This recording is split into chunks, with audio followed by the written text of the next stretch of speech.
ए बग्गा इधर आओ। हाँ बाबू।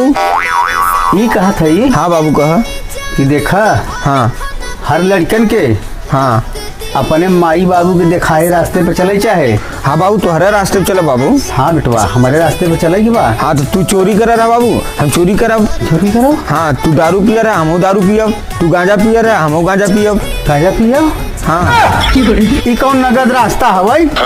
जो रास्ता तू कहते बा वही रास्ता तू चला रहा है। अरे तो पहले वाला रास्ता नहीं, हाँ जब अब वाला पकड़े ही वहाँ पर चले के बा। अच्छा अब वाला कौन पकड़ा है बाबू?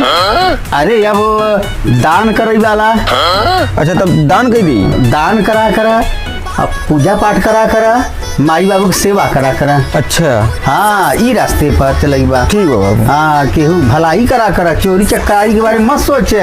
नहीं हम सोचा तो हरे वाला तो हम कहे हमारे रास्ते पे चला कर। अरे तो पुराना जमाना की बात रही ना।